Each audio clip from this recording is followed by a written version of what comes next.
Good evening.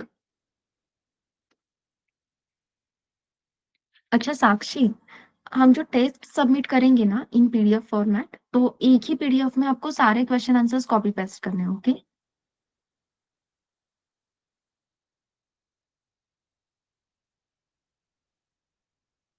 Yes. Good evening Harshada.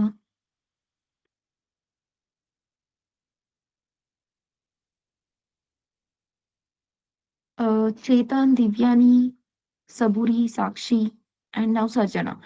Status क्या है अपने ईफेल्स असाइनमेंट का?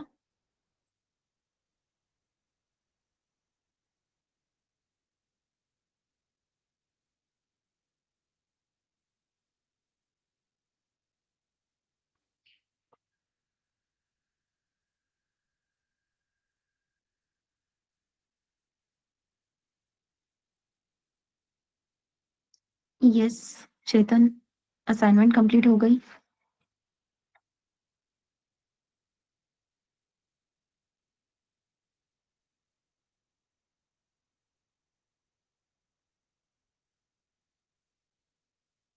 One half code is remaining, आज कंप्लीट हो जाएगा, okay Chetan. Yes, what about others? Divyani, Saburi, Sarjana, Sakshi. Half remaining. अच्छा, आधी असाइनमेंट रिमेनिंग है। Am I right Divyani? अच्छा, okay. 3 questions remaining. Okay, may I know the reason कि आधी असाइनमेंट क्यों रिमेनिंग है?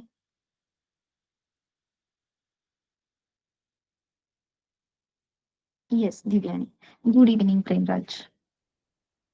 प्रेमराज, असाइनमेंट कितनी कंप्लीट हो गई? कितने क्वेश्चंस कंप्लीट है, कितने रिमेनिंग है? यस अंकिता।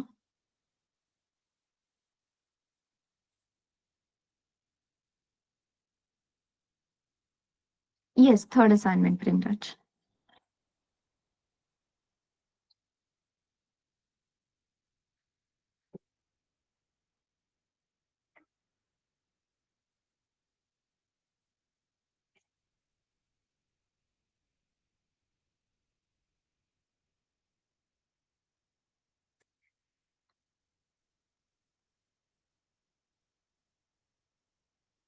अच्छा, okay, no problem. Yes everyone, make it fast. बस इतना बताओ कितने क्वेश्चंस रिमेनिंग है।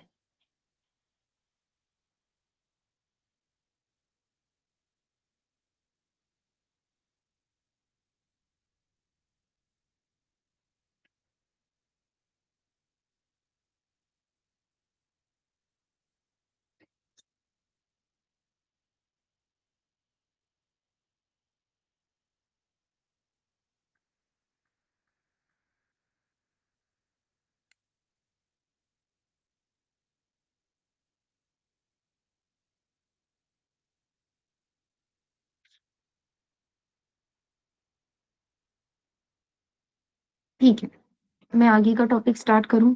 शैल we start with the session? सब हो यहाँ पे? थैंक गॉड, इसके लिए तो आपने आंसर दिया मुझे। Yes, very nice. मूवीज देखते हो? Yes everyone. छावा देखा होगा फिर आपने? यस। सबने देखा छावा? दिव्यानी नहीं बोल रही है। Not yet. किसी ने भी नहीं? क्यों? वैलेंटाइंस वीक में सारे पैसे खत्म हो गए। होता है मेरे साथ।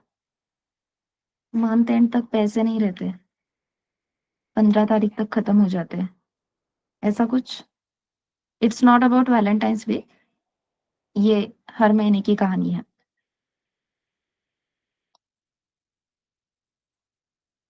टाइम नहीं मिला?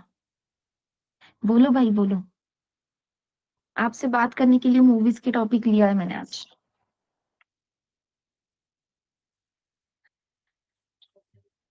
सीरीज देखते हो? Web series?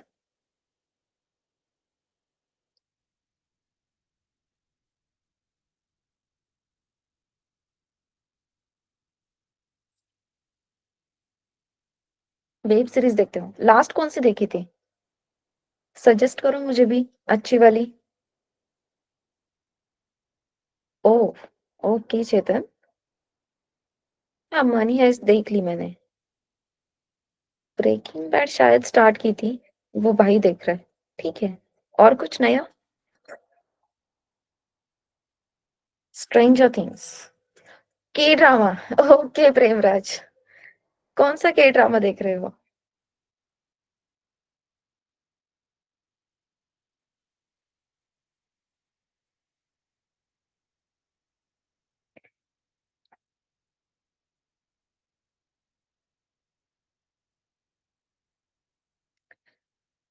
The secret of the, ये मैंने भी देखा, द सीक्रेट ऑफ द शिलेदार्स।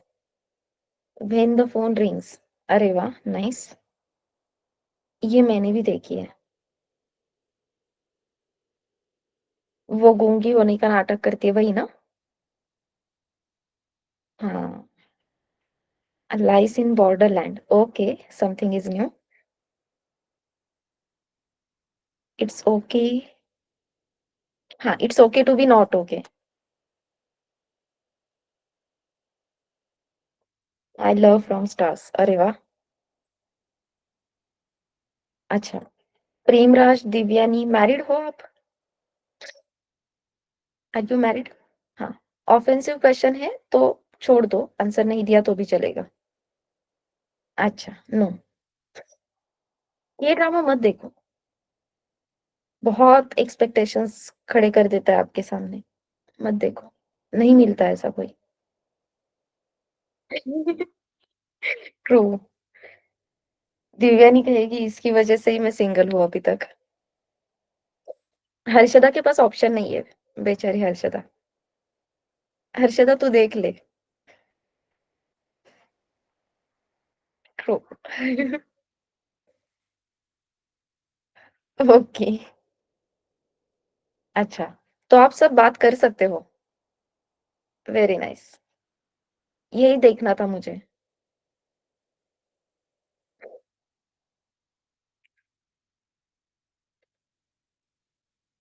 अभी तक डांट नहीं खाई ना आपने? डोंट वरी, कभी नहीं खाओगे। ऑनलाइन में मैं डांटती नहीं हूँ।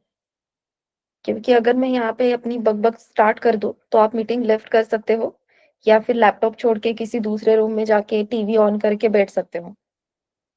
I know that. सो हाँ, मतलब आपके पास ऑप्शन है ना। अरे इसका स्टार्ट हो गया, चलो हम कुछ तो और कर लेते हैं। ऊपर से अपने हाथ में ये मोबाइल होता है। सो प्लेटफॉर्म चेंज करने में ज्यादा टाइम नहीं लगता। इसलिए मैं ऑनलाइन में कभी गुस्सा नहीं करती, सिर्फ क्वेश्चन करती हूँ कितना हुआ, क्या हुआ। सो दैट मुझे पता चलेगा कि आप कहाँ पे हो, एंड मुझे कहाँ तक कवर करना चाहिए, सो दैट आपको टाइम मिलेगा असाइनमेंट्स कंप्लीट करने के लिए और फ्लो के साथ रहने के लिए। ठीक है। एज यू कैन सी, मतलब मैंने पहले कुछ दिनों के लिए कैमरा भी ऑन किया था, पहले 3-4 दिन। और इंटरेस्टिंगली इसीलिए मैंने प्रोफाइल पिक्चर रखा है, पहले ये नहीं था। सो आपको देख के पता चले कि इससे डरना नहीं है। राइट। हाँ। हंस सकते हो।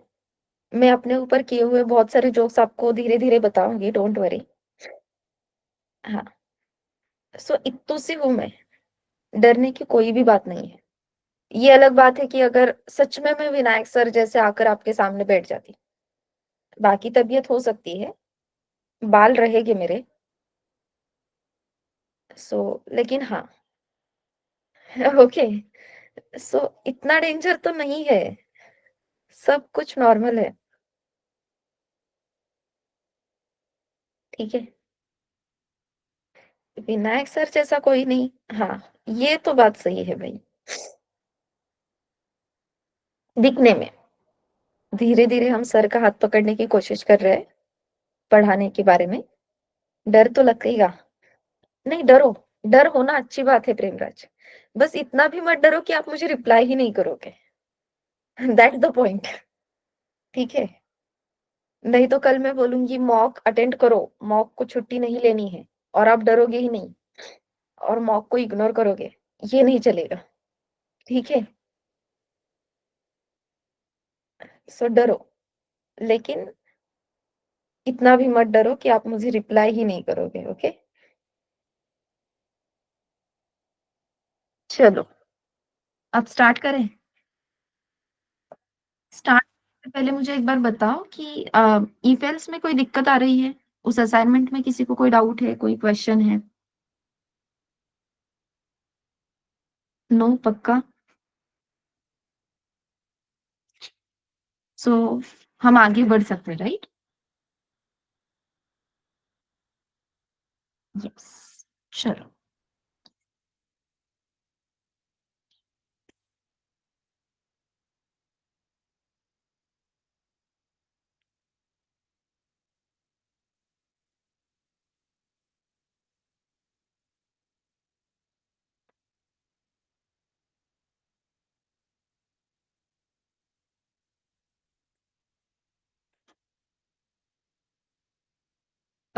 एक सिंपल टास्क है आपके लिए। ओके। आई होप सबने लैपटॉप से कनेक्ट किया है। Yes everyone?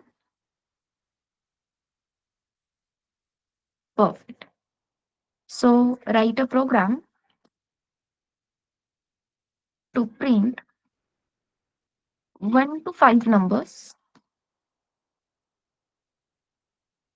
Number should be stored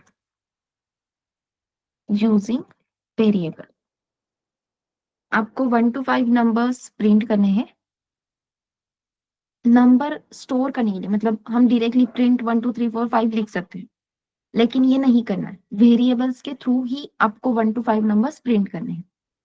and interestingly, you have to use only one variable.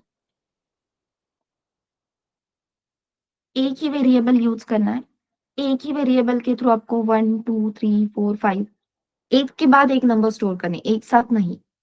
और वेरिएबल में वैल्यू स्टोर करो, प्रिंट करो, स्टोर करो, प्रिंट करो। इस तरीके से कोड लिखना है।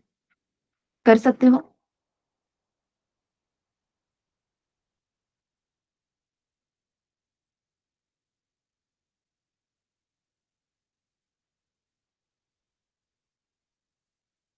Using condition? नहीं नहीं, लूप कंडीशन कुछ नहीं, मतलब यहाँ पे तो कंडीशन यूज करने की जरूरत ही नहीं। लूप का टॉपिक अभी तक अपना हुआ ही नहीं है। सो लूप पिक्चर में नहीं आएगा। ठीक है। सिंपल। आई थिंक 10 11 लाइन का कोड हो जाएगा। वो 10 11 लाइन का कोड चाहिए मुझे। जैसे ही हो जाता है डी फॉर डन टाइप करो चैट बॉक्स में।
यस, किसी का हुआ है?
डन।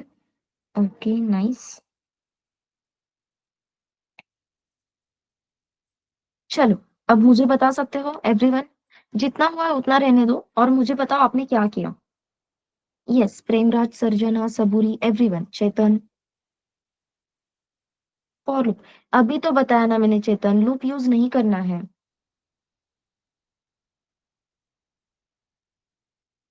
चेतन का कोड होल्ड पे रखो, चलो।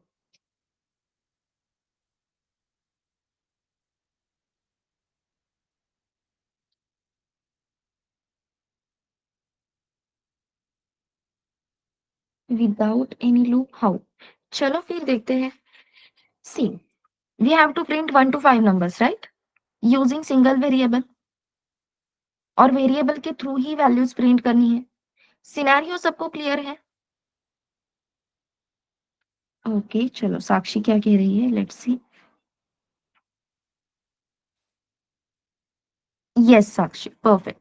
सो लेट्स सी।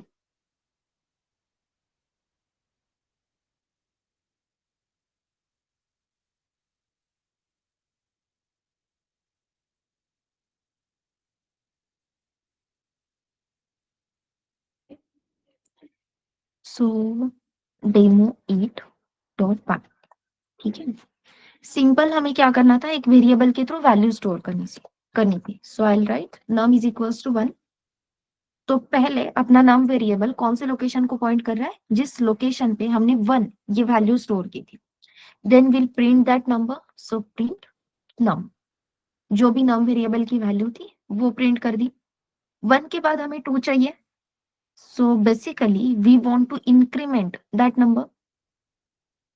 तो नम को 1 से इंक्रीमेंट करना है, दैट मीन्स नम वेरिएबल की जो भी वैल्यू है उसमें 1 ऐड करना है। We have to write num is equals to num plus 1। तो इनिशियली नम वेरिएबल की वैल्यू 1 थी, num plus 1, that is 1 plus 1, it will become 2, and again we'll print the value, so we will write print num। 2 print हो गया। Again same procedure, num variable की value 2 थी, उसे 3 करना है, so we will write num plus 1, so 2 plus 1 will become 3 and we'll print the number।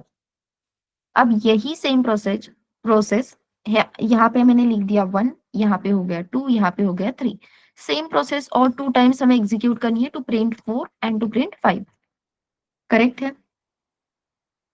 Perfect. So basically सबने यही किया है, right? And now if we execute it,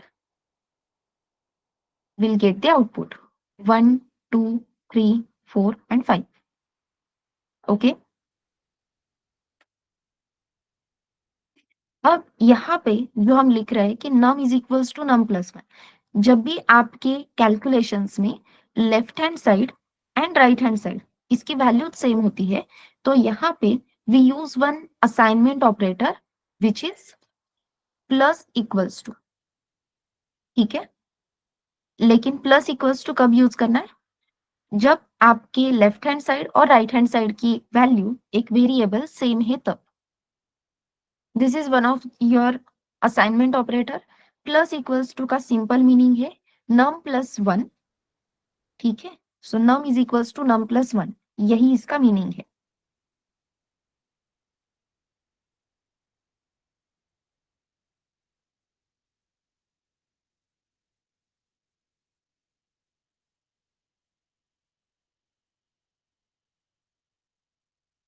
just a minute.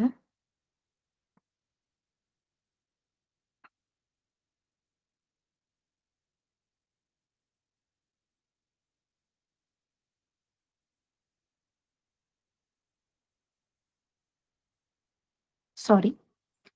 So plus equals to, ये assignment operator clear है everyone? अब यहाँ पे मैंने 1 to 5 नंबर्स प्रिंट किए, अगर मुझे 5 to 1 रिवर्स ऑर्डर में प्रिंट करना है तो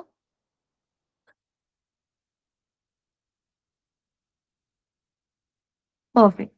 लेकिन डायरेक्टली माइनस इक्वल्स टू लिख दो? वेरिएबल की वैल्यू क्या इनिशियलाइज होनी चाहिए? परफेक्ट। सबसे पहले हमें क्या करना होगा? 5 to 1 जाना है, so we have to write num is equals to 5 and then we will use decrement operator, that is minus equals to। Correct है?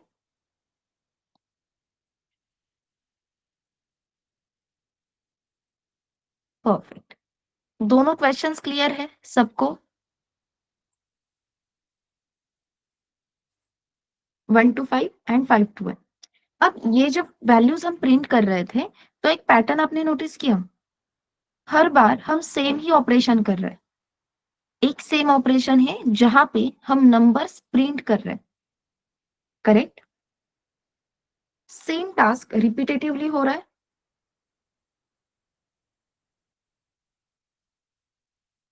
एक ही काम है, रिपीटेटिवली हो रहा है। सेम लाइन ऑफ कोड है, रिपीटेटिवली लिख रहे हैं। सेम प्रोसेस आपने वो टिकट कैलकुलेशन के टाइम पे की थी।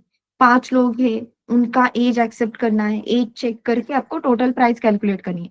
सेम लाइन ऑफ कोड आपने 5 टाइम्स लिखा था। करेक्ट? तो ये रिपीटेटिव टास्क की वजह से, मतलब दिक्कत कुछ नहीं है, बस अपना जो लाइन ऑफ कोड है वो बहुत ही लेंदी हो जाता है। यहाँ पे जो काम हम 1-2 लाइंस में कर सकते हैं उसी काम के लिए 10 लाइंस यहाँ पे इन्वॉल्व है। 2 लाइंस का कोड यहाँ पे 10 लाइन ले रहा है। जितना लेंदी कोड हो जाता है। करेक्ट। टिकट कैलकुलेशन के टाइम चेतन कह रहा है 75 लाइंस हो गए थे, क्योंकि same code, same line of code आप रिपीटेटिवली बार बार लिख रहे थे। अगर हमें ऐसा कोई मैकेनिज्म मिल जाए जिसे हम बताएंगे कि भाई ये कोड तुझे कंटिन्यूअसली इतनी बार एग्जीक्यूट करना है, जैसे कि 1 to 5 नंबर्स ये हमें कंटिन्यूअसली चाहिए थे, सो ऐसे मैकेनिज्म को हम बुलाएंगे जो सेम लाइन ऑफ कोड हम जितनी बार कहते हैं उतनी बार एग्जीक्यूट करें। अपना काम इजी हो जाएगा। हमें कोड एक ही बार लिखना होगा, कोड एक ही बार लिखेंगे, लेकिन वो code repetitively multiple times execute होगा because of that mechanism, and that mechanism is nothing but loop. So loop is a iterative statement. Loop is a iterative statement. अब इसे इटरेटिव स्टेटमेंट क्यों कहा जाता है? क्योंकि जब हम कहते हैं एक ही टास्क रिपीटेटिवली हो रहा है, that repetitions are known as iterations. Repetitions are known as iteration. That's why loop is a iterative statement. Okay. अब लूप को हमें कुछ सम टास्क, जैसे हम कहते हैं some line of code, some line of task provide करना है। हम जितनी बार कहेंगे उतनी बार ये लूप आपको वो टास्क एग्जीक्यूट करके देगा। अब यहाँ पे 2 टाइप के लूप्स आते हैं। First one is for loop and second one is while loop.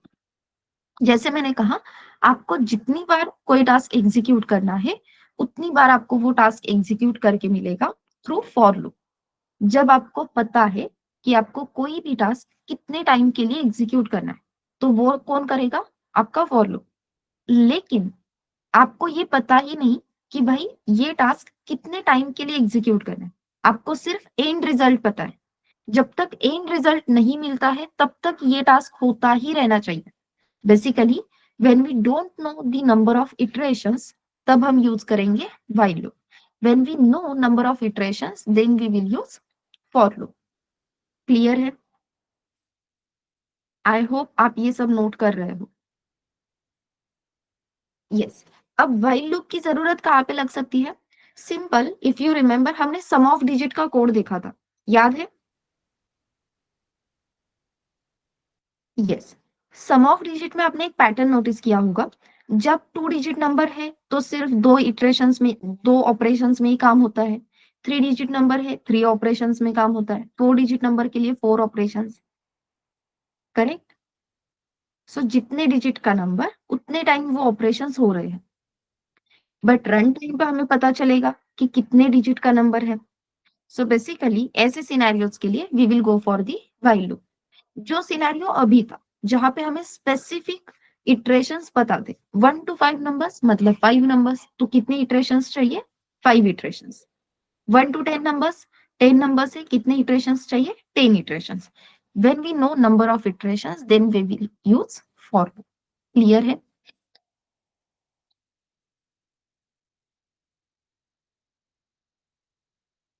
Yes.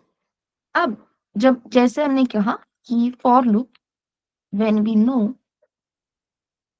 Number of iterations, then we will use for loop। जब हम कहते हैं कि हमें नंबर ऑफ इटरेशंस पता है, जैसे कि 1 to 5 नंबर्स हमें प्रिंट करने हैं, सो व्हेन वी से 1 to 5, it is kind of range कि भाई 1 से स्टार्ट करना है, 5 पे रुकना है। Correct. 1 to 5, 1 to 10, this to that, जब हम ये बताते हैं कि यहां से स्टार्ट करके वहां पे रुकना है, so it is kind of range. And yes, it is a range.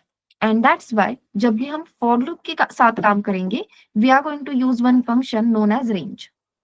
अब ये रेंज फंक्शन काम कैसे करता है? अभी मैंने आपने बहुत बार ये सुना है, इनपुट फंक्शन, प्रिंट फंक्शन, अभी आप सुन रहे हो रेंज फंक्शन। हर एक फंक्शन का मीनिंग क्या है, फंक्शन क्या होता है, वो हम जल्दी ही देखेंगे। ठीक है। लेकिन यस, अपने पास कुछ बिल्ट इन फंक्शंस है, उसमें से ये कुछ है, print, input and now range. अब ये जो रेंज फंक्शन है, इस रेंज फंक्शन को 3 इनपुट्स की जरूरत होती है। It required 3 inputs. 3 इनपुट्स में होता क्या है, जैसे हमने कहा कि रेंज, तो रेंज है तो स्टार्टिंग पॉइंट और एंड पॉइंट रहेगा। सो रेंज फंक्शन को सबसे पहले आपको स्टार्टिंग पॉइंट बताना है, एंड पॉइंट बताना है। अब मोस्ट ऑफ द टाइम कैसे होता है, अभी मैंने आपको कहा कि भाई 1 to 5 नंबर्स प्रिंट करो, लेकिन ऐसे भी हो सकता है कि मैं आपको कहूंगी 1 to 10 अल्टरनेट नंबर्स प्रिंट करो। करेक्ट। जब हम कहते हैं 1 to 10 अल्टरनेट नंबर्स प्रिंट करो, तो अल्टरनेट नंबर्स मतलब क्या? एक नंबर प्रिंट करेंगे, एक छोड़ेंगे, दूसरा प्रिंट करेंगे, तीसरा छोड़ेंगे, फोर्थ नंबर प्रिंट करेंगे, right? This is nothing but alternate number. So 1, 3, 5, then 7 and then 9, ऐसे नंबर्स प्रिंट हो जाएंगे। तो 1 to 10 डायरेक्ट नंबर्स प्रिंट करने हैं क्या? अभी भी देखो, स्टार्टिंग पॉइंट 1 है और एंड पॉइंट 10 है, लेकिन बीच में जो स्टेप्स रहेंगे वो 2 स्टेप्स रहेंगे। जैसे कि 1 के बाद directly 3, directly 5, this is nothing but the steps, कि एक नंबर प्रिंट करने के बाद एक छोड़ो और दूसरे पे जाओ, एक छोड़ो दूसरे पे जाओ। सो रेंज फंक्शन को थर्ड पैरामीटर होता है स्टेप्स। ठीक है, कि भाई ये स्टार्टिंग पॉइंट है, ये एंड पॉइंट तक, ये एंड पॉइंट है। स्टार्टिंग पॉइंट से एंड पॉइंट तक पहुंचते पहुंचते आपको एट अ टाइम कितने स्टेप्स लेने हैं? 1 स्टेप, 2 स्टेप, 3 स्टेप, 4 स्टेप, आपको जितनी मर्जी स्टेप्स चाहिए आप बता सकते हो। अगर मैंने आपको कहा कि सिर्फ 5 से डिविजिबल नंबर प्रिंट करो, only divisible by 5 numbers print करो, ये मैं बता सकती हूँ, राइट? तो अगर मैं आपको बोल रही हूँ कि डिविजिबल बाय 5 नंबर्स प्रिंट करो, तो हम स्टार्टिंग पॉइंट क्या देंगे? 5। बोल देंगे 5 to 100 नंबर्स प्रिंट करो भाई। ठीक है, 5 to 100 नंबर्स प्रिंट करो एंड डायरेक्टली 5 5 स्टेप से आगे बढ़ो। जब मैं कहती हूँ ना steps, this steps are nothing but the how much, मतलब यहाँ पे प्लस या माइनस में आपको कितने नंबर्स ऐड करने। By default we are going to add the 1, लेकिन अगर आपको 2 ऐड करना है तो आप स्टेप की जगह पे 2 पास कर दो, तो यहाँ पे 2 आ जाएगा। 3 से आगे जाना है, 3 बोल दो, यहाँ पे 3 आ जाएगा। 4 चाहिए तो 4 बोल दो, यहाँ पे 4 आ जाएगा। ठीक है। किसी भी इंक्रीमेंट या डिक्रीमेंट ऑपरेशन में आपको कितने से आगे जाना है, कितने से पीछे आना है, ये बताने के लिए we are going to use the steps. Start, and और स्टेप्स, ये तीनों चीजें क्या है इन रेंज फंक्शन, वो क्लियर है क्या एवरीवन? सो 5 to 100 के लिए अगर मैं 5 स्टेप्स बोल देती हूँ तो पहले 5 प्रिंट होगा, 5 + 5 10 आ जाएगा, 10 + 5 15 आ जाएगा। तो जितने भी नंबर्स प्रिंट हो रहे हैं, all the numbers are divisible by 5। Correct है? ओके अंकिता, क्या क्लियर नहीं है आपको? मैम हमने स्टार्टिंग पॉइंट लिया, एंडिंग लिया, ओके, करेक्ट। बट वो स्टेप्स क्या है ना वो नहीं समझ में आया मेरे को। ओके, अब यहाँ पे हम स्टार्ट कर रहे थे 1 से, correct? Yes. Just a minute, हाँ मैं कंट्रोल से ऐड करके रख देती हूँ। हाँ, सो यहाँ पे हम स्टार्ट कर रहे थे 1 से, मुझे 1 to 5 नंबर्स प्रिंट करने थे। सो इनिशियली नंबर की वैल्यू थी 1, उसमें मैं +1 करूंगी तो मुझे 2 मिलेगा, again +1, it will give me 3। अब यहाँ पे मुझे 1 2 3 4 5 ऐसे नंबर्स मिल गए, तो मुझे कंटिन्यूअस नंबर चाहिए थे, इसलिए मैंने यहाँ पे 1 1 ऐड किया। अगर यही मेरी रिक्वायरमेंट होती कि भाई मुझे 1 to 10 नंबर्स चाहिए, लेकिन अल्टरनेट फॉर्मेट में, 1 के बाद डायरेक्टली 3, 3 के बाद डायरेक्टली 5, तो यहाँ पे 1 number as it is print हो जाता। मैं यहाँ पे 1 ऐड करके चलता क्या? मुझे 1 के बाद डायरेक्टली 3 प्रिंट करना है, तो यहाँ पे मुझे क्या ऐड करना होगा? 2। करेक्ट? सो 1 + 2, यहाँ पे 3 प्रिंट हो जाता। अगेन 3 + 2, यहाँ पे डायरेक्टली 5 प्रिंट हो जाता। तो आपको एग्जिस्टिंग नंबर में कितने नंबर्स ऐड करने हैं टू गेट द रिजल्ट, ये हमें बताता है आपके steps. Okay,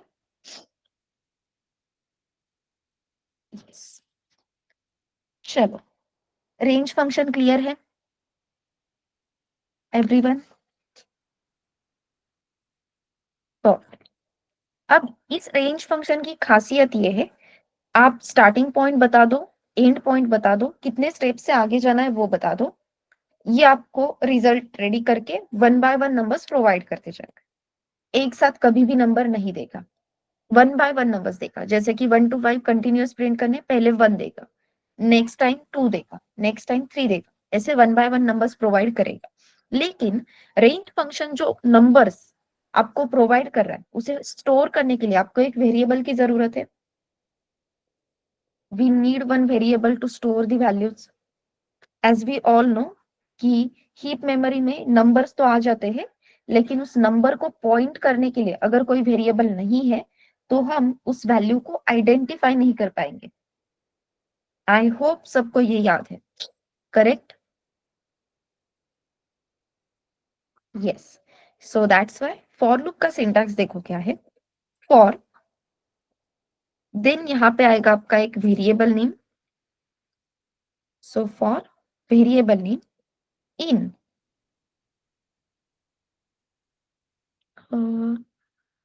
okay, just give me a minute.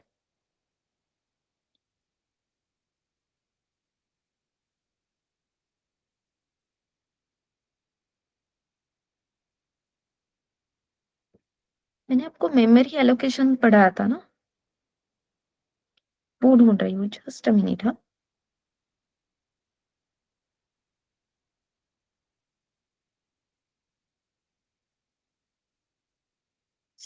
हाँ स्टैक और हीप मैंने आपको पढ़ाया था वो।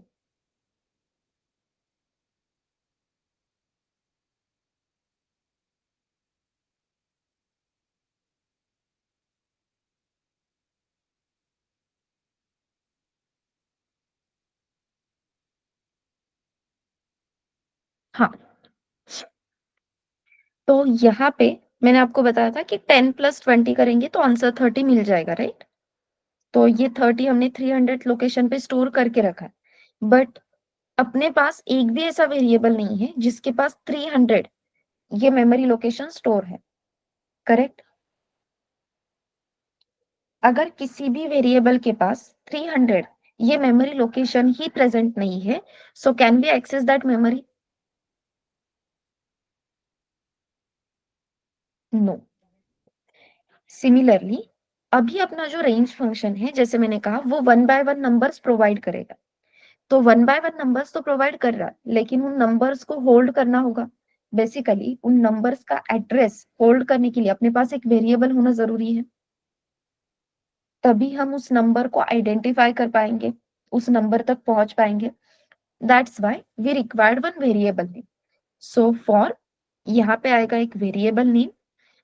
सो इस वेरिएबल नेम को हम बता रहे हैं कि आपको वैल्यू फेच करनी है, आपको वैल्यू मिलेगी, लेकिन कहाँ से मिलेगी ये बताने के लिए we are using in operator. So for variable name in, और वैल्यू कहाँ से मिल रही है, रेंज फंक्शन से। सो इस रेंज फंक्शन को we are going to give the start point, end point and number of steps. Okay, after that, जैसे हम इफ ब्लॉक ये डिफाइन करने के लिए कोलन यूज कर रहे थे, वैसे ही फॉर लूप का जो ब्लॉक है ये डिफाइन करने के लिए we are going to use the colon.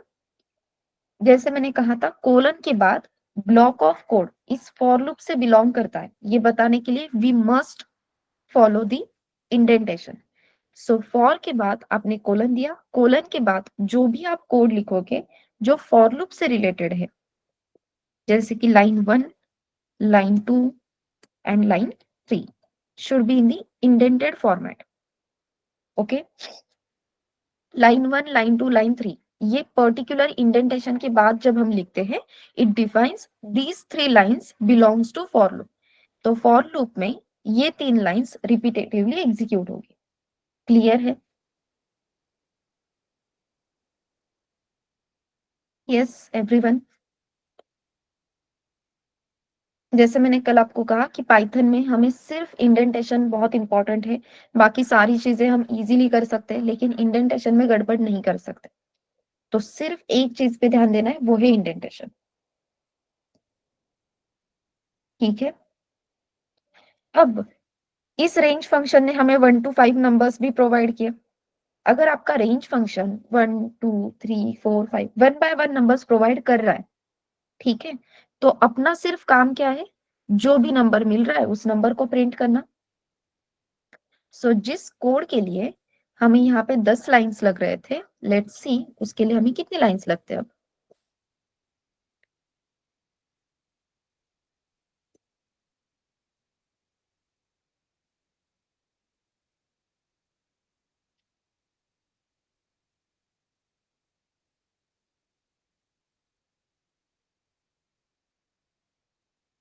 Okay, सो अब हमें नंबर इनिशियलाइज करने की भी जरूरत नहीं, ये फॉर लूप की खासियत है। So for I'll use variable name I. So for I in, यहाँ पे मैं फंक्शन यूज करूंगी रेंज। मुझे 1 to 5 नंबर्स चाहिए, सो I'll give range 1, कॉमा। अब यहाँ पे मैं अगर 5 लिखूंगी ना, तो रेंज फंक्शन 5 को इंक्लूड नहीं करेगा। अगर आपको 5 को भी इंक्लूड करना है, so you have to give the end point 6। हमेशा ध्यान में रखना, जो भी एंड पॉइंट आप बताते हो, रेंज फंक्शन एंड पॉइंट को इंक्लूड नहीं करता है। It is always less than end, not less than or equals to end. ठीक है, एंड कितने स्टेप से आगे बढ़ना है, एक एक स्टेप से। So for I in range 1,6,1, colon, colon के बाद जब इंटर हीट करते हैं तो ऑब्वियसली इंडेंटेशन के फॉर्मेट में ही आता है। अब आपकी जो 1 2 3 4 जो भी 1 बाय 1 वैल्यू आने वाली है, वो कौन से वेरिएबल में रहेगी,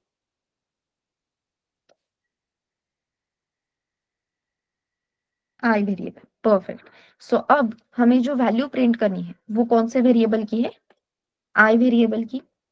as I said, range variable 1 by 1, एक एक नंबर जितने स्टेप से आप बताते हो उतने स्टेप से आई वेरिएबल को पास करेगा। आई वेरिएबल आकर उस वैल्यू को प्रिंट करेगा। Again we will go to the range function, second number मिलेगा, सेकेंड नंबर लेकर आएंगे, प्रिंट करेंगे। Again we will go to the range, take the number in I variable, enter into the for loop, print that number. ये cycle कब तक चलती रहेगी, जब तक आपके रेंज फंक्शन के पास नंबर्स है तब तक। जैसे ही रेंज फंक्शन के नंबर्स खत्म होते हैं, हम एंड पॉइंट तक पहुंच जाते हैं, तब आपका फॉर लूप फेल होगा मतलब हम फॉर लूप से बाहर आ जाएंगे। सो यहाँ पे मैं स्टेटमेंट प्रिंट कर देती हूँ, आउटसाइड द फॉर लूप। ठीक है, and now if we execute it, you can see 1 2 3 4 5, and after 5 we are outside the for loop. Clear है?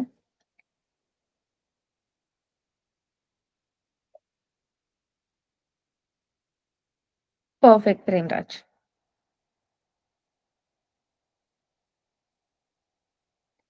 इन इज अ आइडेंटिटी ऑपरेटर जो आई वेरिएबल को रेंज में से एक एक वैल्यू आइडेंटिफाई करने के लिए हेल्प कर रहा है। रेंज की एक एक वैल्यू आई वेरिएबल में पास कर रहा है and we are printing that value.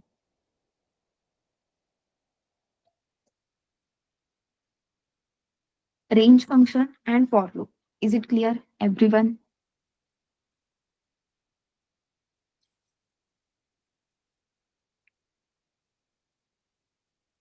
अब इसके वेरिएशंस देखते हैं, चलेगा? रेंज फंक्शन यूज करने के वेरिएशंस पहले देखते हैं। ये कंपल्शन नहीं है कि रेंज फंक्शन को आप स्टार्टिंग पॉइंट, एंड पॉइंट और नंबर ऑफ स्टेप्स कंपल्सरी दो, लेकिन आपको कंपल्सरी एंड पॉइंट देना ही होगा। स्टार्टिंग पॉइंट मत दो, नंबर ऑफ स्टेप्स मत दो, but you have to give the end point. ठीक है, सो यहाँ पे मैं अगर लिखती हूँ फॉर आई इन रेंज, यहाँ पे मैंने स्टार्टिंग पॉइंट लिखा है, फॉर एग्जाम्पल सॉरी, यहाँ पे मैंने स्टार्टिंग पॉइंट लिखा 1, एंड पॉइंट लिखा 6, एंड इसके बाद मतलब 1,6 लिखा। So 1 is a starting point, 6 is a end point. मैंने नंबर ऑफ स्टेप्स मेंशन ही नहीं किए। And if I write print I, let's see, so as you can see 1 2 3 4 5 ही प्रिंट हुआ। रीजन बिहाइंड दिस इज, जो स्टेप्स की value है, नंबर ऑफ स्टेप्स या नंबर कितने से इंक्रीमेंट होना चाहिए, ये बाय डिफॉल्ट 1 है। ठीक है, अगर आपको 1 से ही इंक्रीमेंट करना है तो नंबर ऑफ स्टेप्स आपने मेंशन नहीं किए तो भी चलेगा। अगर आपको 2 से नंबर इंक्रीमेंट करना है, 3 से करना है, तो आपको नंबर ऑफ स्टेप्स मेंशन करने होंगे, अदरवाइज नहीं। अब यहाँ पे मैं अगर स्टार्टिंग पॉइंट भी नहीं देती हूँ, यहाँ पे मैंने फॉर लूप लिखा फॉर आई इन रेंज, मैंने स्टार्टिंग पॉइंट ही मेंशन नहीं किया, सिर्फ एंड पॉइंट मेंशन किया। जब आप सिर्फ एक वैल्यू लिखते हो ओपनिंग क्लोजिंग ब्रैकेट्स में, तो वो अपने आप कंसीडर कर लेता है कि भाई this is the end point, आपको उसे बताने की भी जरूरत नहीं, ये कंसीडर होता है। ठीक है, and now if we execute it, यहाँ पे आप देख सकते हो 0 1 2 3 4 एंड 5। इट मीन्स अगर आप स्टार्टिंग पॉइंट मेंशन नहीं करते हो तो by default starting point will be 0। Okay, so by default steps are 1, by default starting value is 0। Clear है everyone?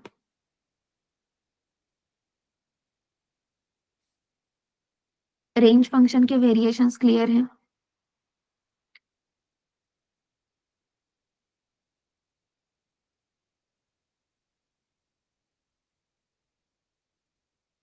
Okay, let's go for the another demo, demo2.py।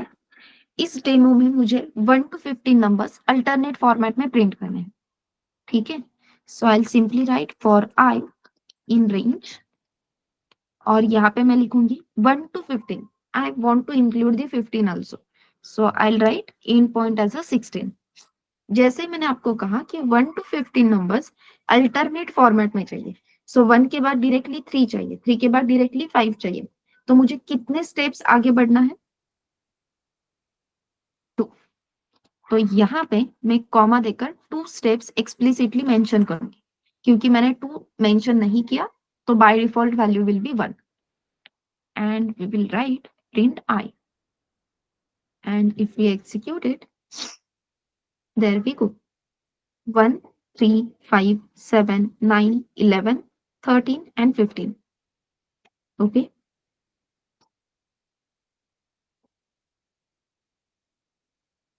अब यहाँ पे अगर मैं एंड पॉइंट लिखती 15, 1 to 15 का है तो 1 और यहाँ पे 15 एंड स्टेप्स लिए 2, तो यहाँ पे आप देख सकते हो कि सिर्फ 1 to 13 नंबर ही प्रिंट हुए।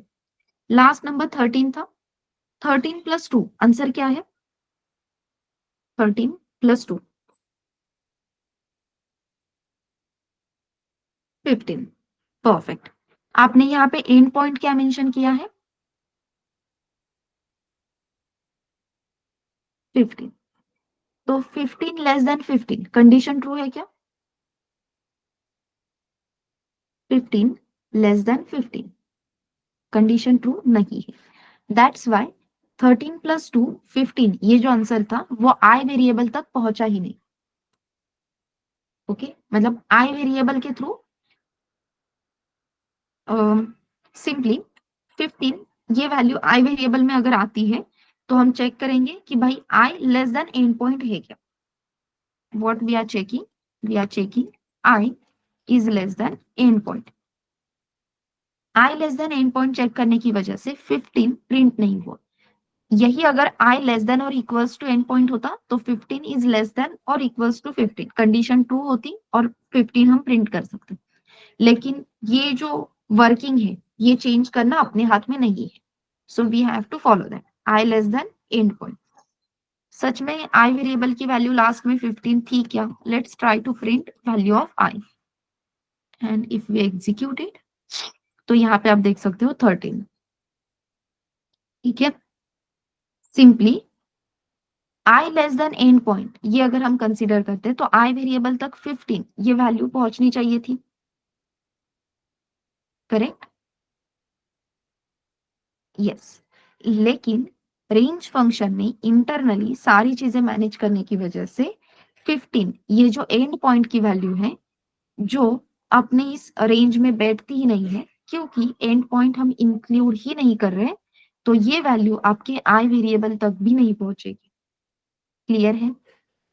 So it's not about I less than endpoint. It's completely derived mechanism of your range function. Range function internally खुद का एक वेरिएबल यूज करता है, रिजल्ट चेक करता है एंड तभी आपको आंसर मिलता है। ओके, रेंज फंक्शन का यूज या वर्किंग क्लियर है? सो रेंज फंक्शन को हम चेंज कर सकते हैं क्या? नहीं, जैसा है वैसा ही चलेगा। तो सिंपली अगर आपको एंड पॉइंट की वैल्यू इंक्लूड करनी है तो हमें हमेशा एंड पॉइंट की वैल्यू +1 देनी। If you want to include 15 you have to write 15 + 1। Clear है?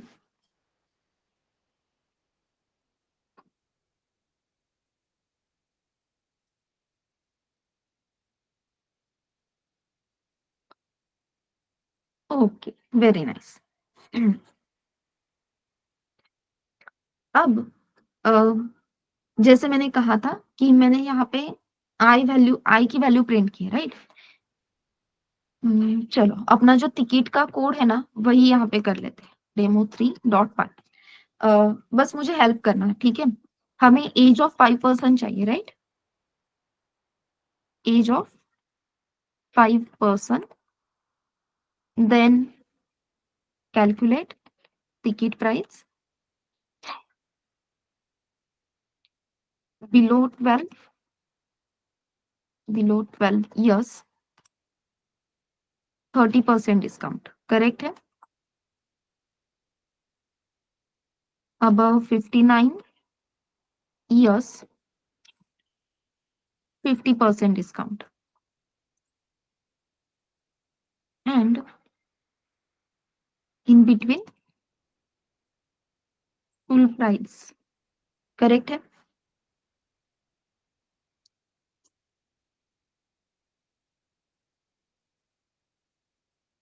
चलो 5 लोगों के एज अगर मुझे एक्सेप्ट करने हैं तो मैं जो भी काम अपने फॉर लूप में लिखती हूँ वो कितनी बार एग्जीक्यूट होना चाहिए?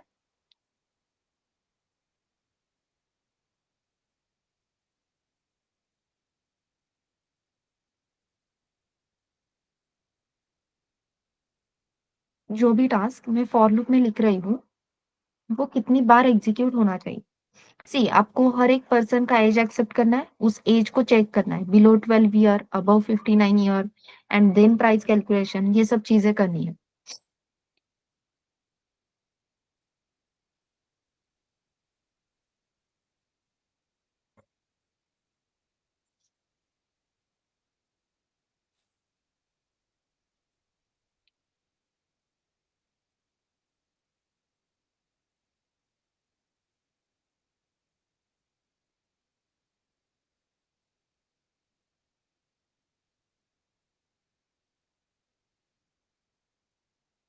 कितनी बार प्राइस कैलकुलेट करनी होगी एवरीवन?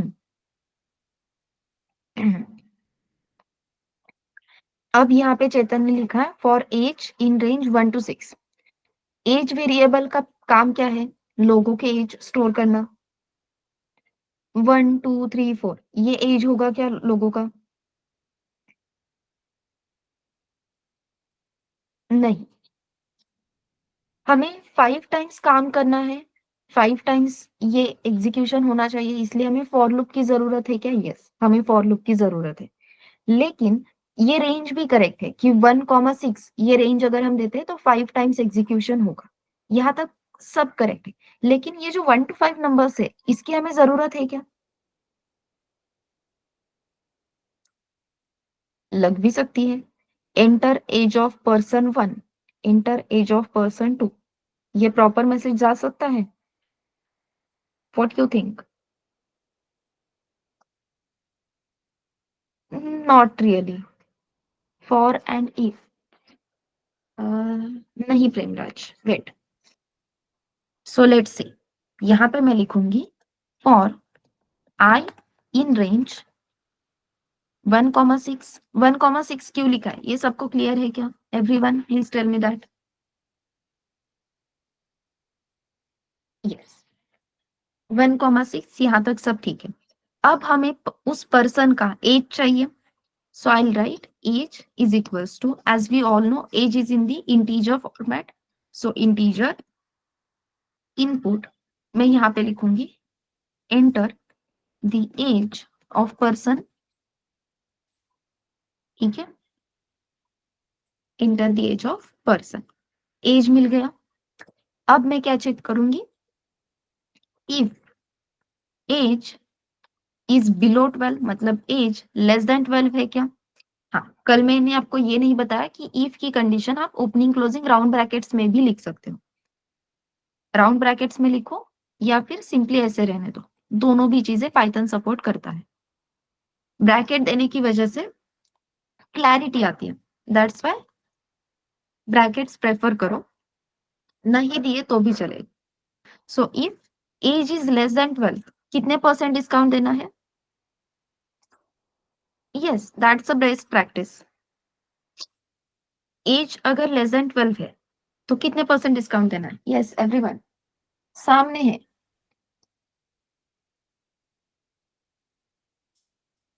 इसके 30%।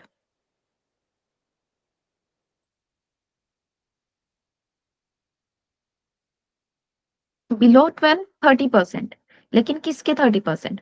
टिकट प्राइस के। टिकट की प्राइस है आपके पास? नो, पांचों लोग एक ही जगह पे जा रहे हैं, तो पांचों लोग एक ही जगह पे जा रहे हैं तो हर बार टिकट की प्राइस एक्सेप्ट करने की जरूरत नहीं। सो फॉर लूप के बाहर ही हम टिकट प्राइस एक्सेप्ट करके रख सकते हैं। Ticket price is equals to, assume कर लेते कि भाई फ्लोट में प्राइस हो सकती है, so float input enter ticket price लिख सकते हैं। टिकट की प्राइस मिल गई। एज वी डिस्कस्ड कि 12, बिलो 12 अगर एज है तो उसे 30% डिस्काउंट मिल रहा है। इसका सिंपल मीनिंग है कि उसे 70% अमाउंट ही पे करनी है। So can I write P1, perfect, P1 is equals to ticket price into 0.7, 30% discount दिया, दैट मीन्स 0.70% अमाउंट पे करनी है। 70%, 70 divide by 100 is represented as 0.7। यहां तक क्लियर है एवरीवन? यस। एल सेकेंड कंडीशन है as above 59, so as greater than 59 अगर है, so will write problem statement में ऑलरेडी है अंकिता कि बिलो 12 ईयर 30% डिस्काउंट है। सो आउट ऑफ 100 30% अगर हम निकालते हैं तो कितने बचे? 70%। दैट मीन्स हमें 70% अमाउंट पे करनी है। That's why 0.7।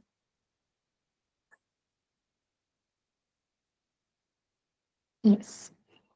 हाँ, so above 59 50% discount, so obviously P1 is equals to ticket price into 0.5। Perfect.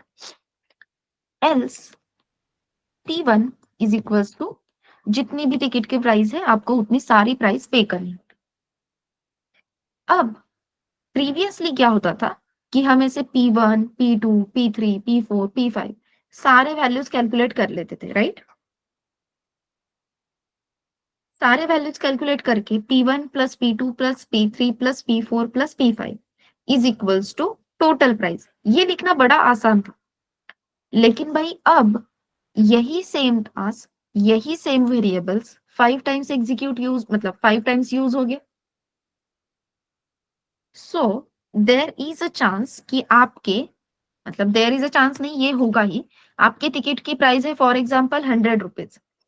ठीक है, फर्स्ट टाइम कोई तो आया, उसने यहाँ पे एज बताया कि उसका एज है 11, तो उसे 30% डिस्काउंट मिलेगा। तो उसके लिए आपके P1 इस वेरिएबल की वैल्यू क्या हो जाएगी? 100 में से 70% मतलब 70 रुपीज। नेक्स्ट टाइम हम फिर से फॉर लूप में एंटर कर लिए। अब यहाँ पे मैंने एज दिया 23। अब 23 लेस देन 12 भी नहीं है, ग्रेटर देन 59 भी नहीं है। जिस P1 वेरिएबल की वैल्यू पहले 70 रुपीज थी, अब वो 100 रुपीज हो जाएगी। बट हमें तो 70 प्लस 100 करना था ना। 70 प्लस 100, उसके बाद अगर कोई एजेड आता है तो प्लस 50, ऐसे एडिशन करते जाने थे। Correct? So can I write total price is equals to P1?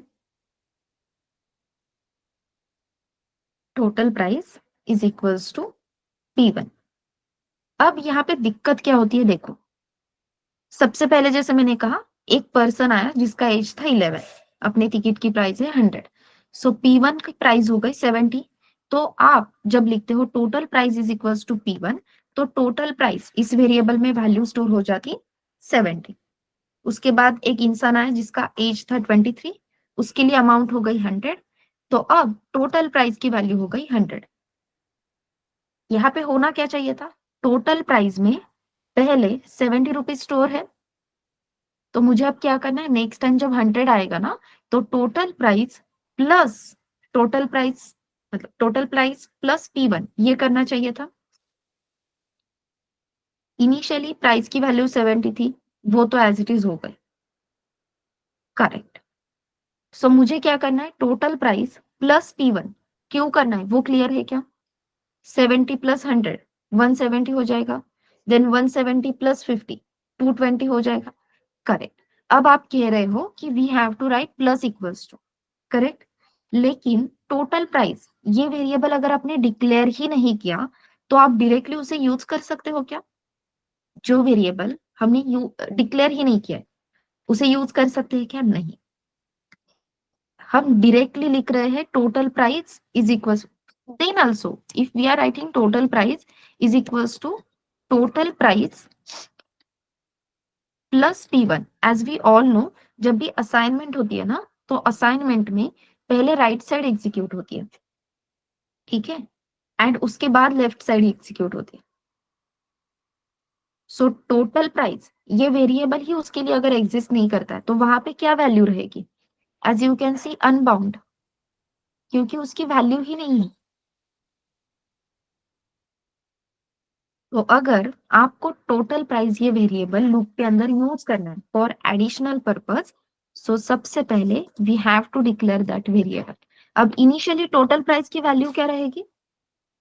Initially, जब अपने कैलकुलेशन स्टार्ट भी नहीं किए हैं, perfect, initially it will be 0, क्योंकि अभी तक कैलकुलेशन से स्टार्ट नहीं किए, so by default value is 0। And now you can use total price plus equals to, फायदा क्या होगा, इनिशियली टोटल प्राइस की वैल्यू है 0, P1 की प्राइस आ गई 70, so 0 plus 70, answer will be 70। Next time 70 plus 100, 170, 170 plus 50, 220। And जब आपका ये फॉर लूप कंप्लीट होगा, एट दैट टाइम आपने 5 लोगों के एज एक्सेप्ट किए हैं, उनका एज चेक करके जो भी प्राइस कैलकुलेट होती है वो कैलकुलेट की और टोटल प्राइस में ऐड करते गए।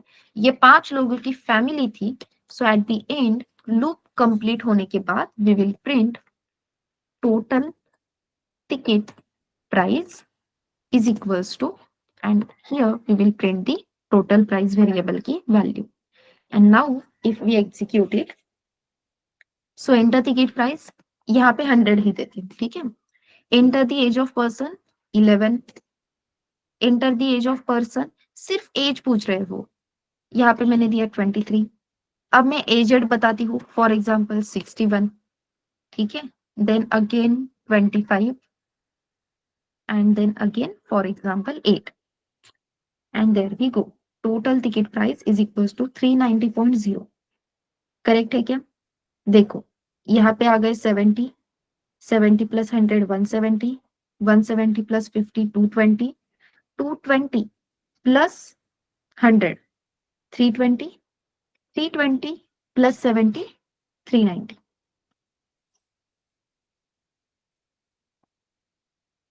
जिस कोड के लिए, जिस इस क्वेश्चन को सॉल्व करने के लिए चेतन ने कहा था, कितने लाइन्स लगे थे चेतन, 75 लाइन्स। वही कोड बहुत ही कम लाइन्स में हो गया, राइट, वो भी जगह वगैरह छोड़ के। तो this is the use of for loop. Same task था, एज चेक करना और कैलकुलेशंस करना और कैलकुलेटेड वैल्यू को टोटल प्राइस में ऐड करना। सेम टास्क जब आप रिपीटेटिवली एग्जीक्यूट करना चाहते हो, at that time we will use for loop. Clear है।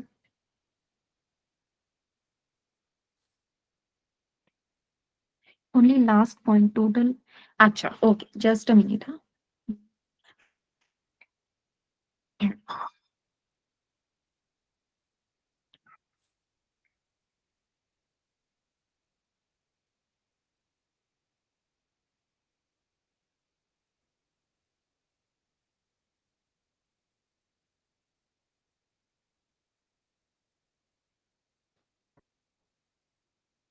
सी, अभी क्या हो रहा है कि आप एज एक्सेप्ट कर रहे हो, सो मैं यहाँ पे डायरेक्टली वेरिएबल्स में वैल्यू स्टोर कर देती हूँ, ओके। एड्रेस वगैरह मतलब हीप मेमोरी और स्टैक मेमोरी अभी के लिए मैं होल्ड पे रखती हूँ। ये है टिकट प्राइस, और इस टिकट प्राइस की वैल्यू है 100। देन टोटल प्राइस, इसकी जरूरत क्या है वो देखेंगे, अभी के लिए लिख के रखती हूँ, टोटल प्राइस इस वेरिएबल की वैल्यू है 0। देन यहाँ पे हमने लूप स्टार्ट किया फॉर आई इन रेंज। अब इनिशियली आई वेरिएबल की वैल्यू रहेगी 1, क्योंकि starting point is 1, 1 is less then 6, इसलिए हमें एंट्री मिल गई। फिर हमने यूजर से एज एक्सेप्ट किया, so there is one variable known as age. तो यहाँ पे है एज वेरिएबल, इनिशियली इसकी वैल्यू आ गई 11, यूजर से आ गई। तो हमने चेक किया 11 लेस देन 12 है क्या, यस 11 इज लेस देन 12। तो हम इफ ब्लॉक में एंट्री कर लेंगे, एंट्री करते ही टिकट प्राइस की 70% अमाउंट हमने कैलकुलेट की। सो 100 का 70% होता है 70। So using this P1 variable we are storing value 70, ठीक है। अब अभी के लिए अज्यूम करो ये लाइन यहाँ पे एग्जिस्ट ही नहीं करती है, this line is not here. अब इफ का काम हो गया, as we all know if block अगर एग्जीक्यूट हो जाता है तो एल्स ब्लॉक एग्जीक्यूट होते नहीं है। सो एलिफ और एल्स ये दोनों भी ब्लॉक एग्जीक्यूट हो गए क्या, इफ ब्लॉक एग्जीक्यूट होता है तो एलिफ और एल्स एग्जीक्यूट नहीं होंगे, कंडीशन भी चेक नहीं करेंगे, राइट। सो इफ के बाद यहाँ पे हम देख सकते हैं कि फॉर लूप का जो ब्लॉक था, ब्लॉक ऑफ कोड जो हम कहते हैं, वो तो कंप्लीट हो गया। ये कंप्लीट होते ही हम फिर से रेंज फंक्शन के पास चले जाएंगे, रेंज फंक्शन ने पहले 1 वैल्यू दी थी, अब रेंज फंक्शन वैल्यू देगा 2। Again 2 is less then 6, so will enter in the loop. Loop में एंटर करने के बाद हम फिर से एज एक्सेप्ट कर रहे हैं। अब एज की वैल्यू मुझे मिली फॉर एग्जाम्पल 23। ठीक है, फिर से चेक किया 23 लेस देन 12 है क्या? नो। तो एलिफ के पास गए, चेक किया 23 ग्रेटर देन 59 है क्या? नो। एल्स ब्लॉक में आए और P1 is equal to ticket price लिखते हैं। टिकट प्राइस है 100, सो P1 में जो इनिशियली 70 प्रेजेंट था वो रिप्लेस हो गया 100 से। इससे प्रॉब्लम क्या हो रही है कि मुझे total price of ticket calculate करनी थी। 5 लोगों की टोटल टिकट प्राइस कितनी होती ये कैलकुलेट करना था। लेकिन अगर मेरे पास 70 ये रिकॉर्ड कहीं पे मेंटेन ही नहीं है, तो मैं 70 प्लस 100 कर सकती हूँ क्या?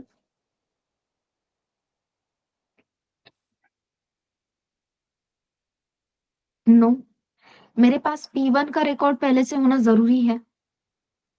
तो यहाँ पे मुझे जरूरत लगी एक एक्स्ट्रा वेरिएबल की, ऐसा वेरिएबल जिसकी हेल्प से मैं हर वक्त कैलकुलेटेड प्राइस को स्टोर कर सकती हूँ। And that's why we have introduced total price variable. इस टोटल प्राइस वेरिएबल की वैल्यू इनिशियली 0 है, करेक्ट? तो जब हम लिखते हैं total price plus equals to P1, so total price 0 है, 0 plus 70 it will become 70। Next time P1 की वैल्यू हो गई 100, टोटल प्राइस की वैल्यू है 70, तो again 70 plus 100 it will become 170। Next time I की वैल्यू होगी 3, यहाँ पे फॉर एग्जाम्पल एज आया 61, so 61 is greater than 59, 50% discount, तो P1 की वैल्यू हो गई 50। Again we will do total price plus P1, so 170 plus 50, यहाँ पे आ गया 220। So extra variable we are taking for addition. Clear है?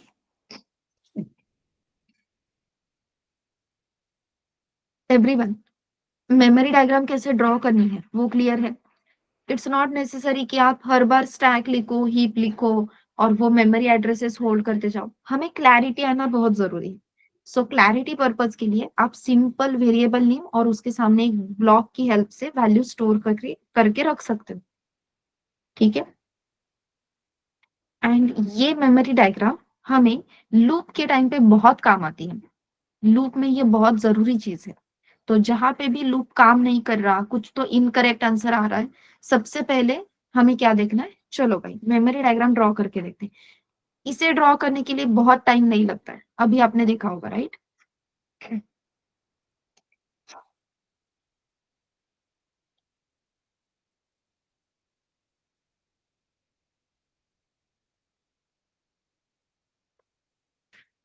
सो it's going to be a key for us.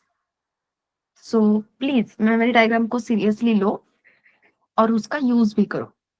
10th line is for 5%, right? नहीं, 10th line we are writing the loop, right? तो loop को हम बता रहे हैं कि आपके अंदर जो भी ब्लॉक ऑफ कोड है, जो भी लाइन ऑफ कोड है, वो आपको कितनी बार एग्जीक्यूट करना है। सो 10th line is about iterative statement, defining iterative statement. जैसे इफ की हेल्प से हम कंडीशन चेक करते हैं, वैसे लूप को हम क्या कह सकते हैं, इंस्ट्रक्शंस देते हैं कि भाई तुम्हारे अंदर लिखा हुआ कोड कितनी बार एग्जीक्यूट करना है। तो यहाँ पे अगर आप 10 लोगों को चाहते हो तो यहाँ पे 1,11 भी लिख सकते हो। सो 10th line is defining the loop.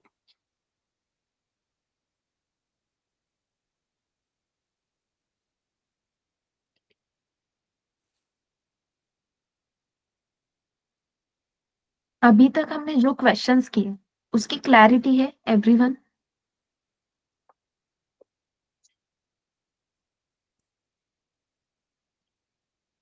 Okay. सो कल जैसे मैंने कहा था कि हम इफ, मतलब इफ लिखा है, कंडीशन दी है, लेकिन इफ के अंदर मैंने कोई कोड ही नहीं लिखा। इफ कंडीशन कोलन ये देख के रखा है लेकिन मैंने कुछ कोड ही नहीं लिखा, तो पाइथन ये अलाउड नहीं करता।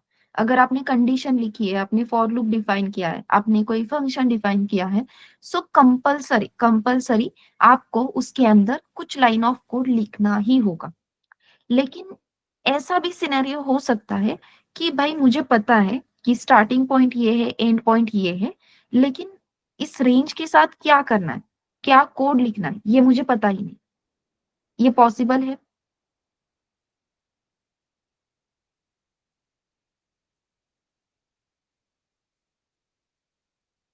बहुत बार ऐसे होता है ना कि हमें इतना तो पता है कुछ तो करना है, लेकिन क्या करना है वो याद नहीं आ रहा। तो हम सिंपली कुछ तो नोट करके रखते हैं कि हाँ, yes, coming to that point Chetan. So हम सिंपली कहीं पे तो लिख के रखते हैं कि इससे रिलेटेड कुछ तो था। तो वो एक कीवर्ड होता है, उस कीवर्ड की हेल्प से हमें बाद में का हो ना, मतलब बाद में कुछ तो चीज याद आ जाती है, कुछ तो टास्क करना है, ये याद आ जाता है, समथिंग लाइक दैट हैपेंस। ऐसे ही मुझे अपने कोड का एक ब्लॉक याद नहीं आ रहा, या फिर मुझे उस फंक्शनैलिटी के बारे में क्लैरिटी नहीं है, लेकिन इन बिटवीन वो फंक्शनैलिटी, वो लूप, वो कंडीशन होना जरूरी है। So for that matter, what I'll do, I'll write for I in range. यहाँ पे मैं लिखूंगी, रेंज भी मुझे पता है, ओके, 1,11। बस इस रेंज के साथ एग्जैक्टली क्या करना है, ये मुझे मेरे प्रोजेक्ट मैनेजर ने बताया नहीं, या फिर मेरा जूनियर इस पे काम कर रहा है तो मेरा जूनियर मुझे बताएगा कि इसके साथ क्या करना है। तब तक के लिए मुझे बस इसे लिख के रखना है, ठीक है। इसके ऊपर अपने पास बहुत सारे लाइन ऑफ कोड है, line of code 1 to 100 lines, ठीक है। तो ऊपर 100 लाइन्स का कोड है, इन बिटवीन मुझे ये कोड लिखना है, इवन इसके नीचे 500 लाइन्स ऑफ कोड प्रेजेंट है। सो फर्स्ट 100 लाइन्स मेरे पास प्रेजेंट है, उसके बाद के 500 लाइन्स मेरे पास प्रेजेंट है। सॉरी, बस बीच में ये कोड प्रेजेंट है, जिसमें फॉर लूप में कुछ तो फंक्शनैलिटी आने वाली है जो मुझे पता नहीं, ठीक है।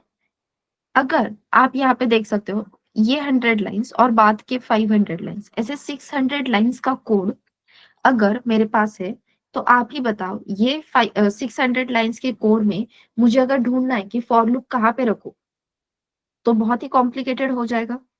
ये ढूंढना 600 लाइन्स में मुझे फॉर लूप कहाँ पे लिखना था, ये ढूंढना थोड़ा सा इम्पॉसिबल है, टाइम टेकिंग है, टाइम कंज्यूमिंग है।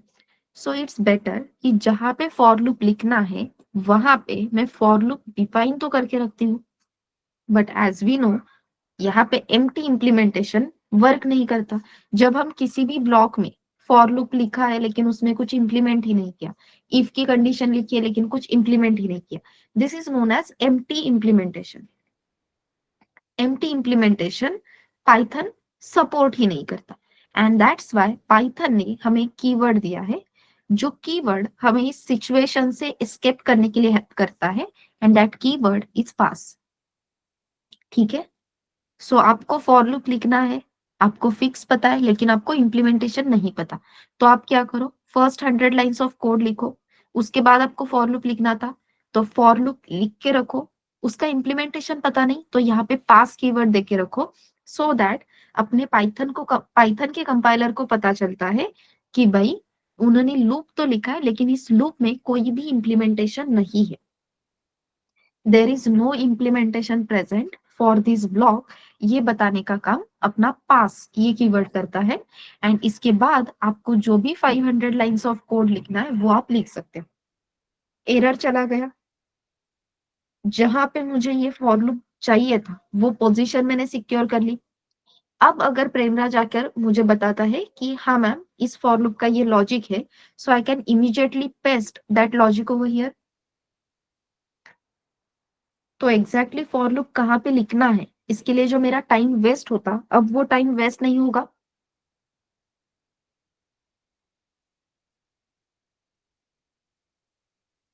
क्लियर है, मतलब ये क्लियर हो रहा है scenario, why we are using pass keyword, ये क्लियर है।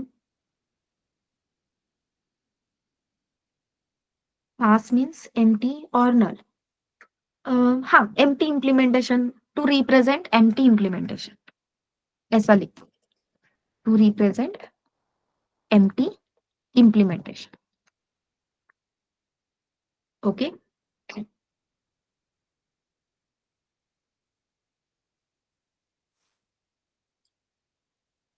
अब ये पास कीवर्ड हम इफ एल्स में भी यूज कर सकते हैं, लूप्स में भी, और अपने आगे जाकर हम फंक्शंस देखेंगे वहां पे भी। तो जहां पे भी एम्प्टी इंप्लीमेंटेशन है किसी भी ब्लॉक में, we are going to write pass, कि भाई रुको हमें नहीं पता।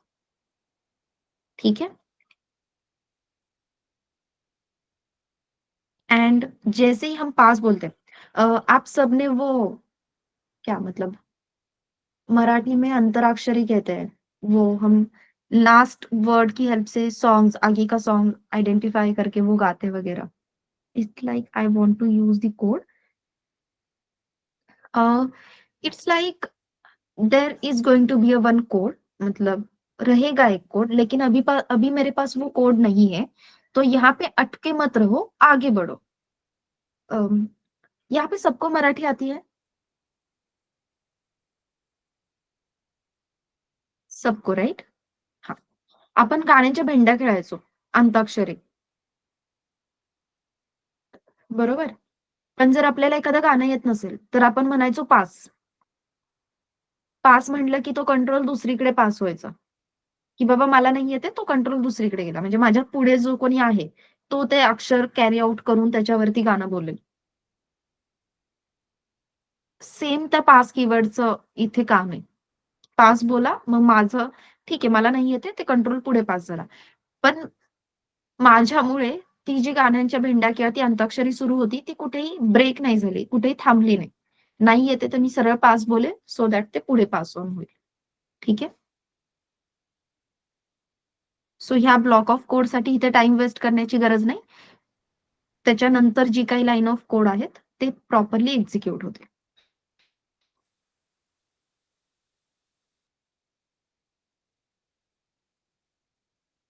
Clear everyone?